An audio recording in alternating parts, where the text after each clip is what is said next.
Hi, I'm Sam Winslow. I'm excited to talk to you today about how to supercharge your change network.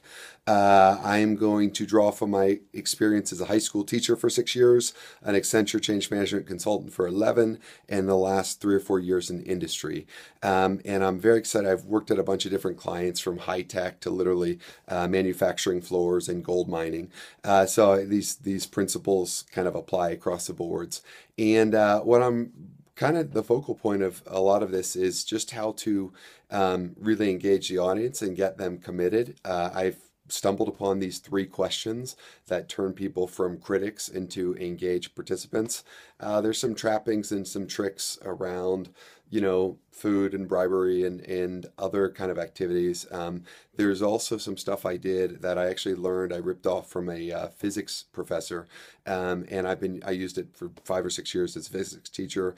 Got lucky, tried it on a group of probably well, initially, 50 supervisors and then 1,100 unionized old school factory workers have been using it ever since in terms of getting people really engaged and turning kind of that pivotal turning point from I'm a critic and this is not going to work to, hey, these are the issues. I've identified them. I've articulated what the challenges are, and I've articulated some solutions working with peers and colleagues, and now I'm on board. So got some ideas and tactics there. I absolutely do, from high school teaching, I had to teach kids how to get excited about physics, chemistry, and English literature after the prom, after whatever big Monopoly game they played the night before. So I'm very much into kind of an interactive model. So I use this thing called Ask Your Neighbor. It's timed. Anyway, I've got some tactics there. So essentially, I want to talk through change networks, draw from the audience. What should a change network do? What are the best practices? What does good or great look like? What does terrible, awful, painful look like? And then once we have that grounding of here's the target of where we're going after, I'm going to share some stories from, again, VMware is where I work now. It's America's, third or the world's third most innovative company.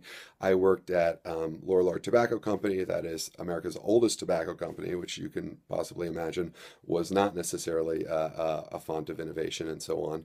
And just how to use some of these skills across the patch, across these various ideas. Finally, I think I've got a pretty neat trick that actually our CFO kind of put us onto, and it's worked fabulously, kind of tapping a hidden and largely free ubiquitous talent pool for a virtualized organization. I'm on 2 minutes and 53 seconds, so I'm going to close there and apologize. I had to go live a week ago, so sorry for the last minute entry. Thanks.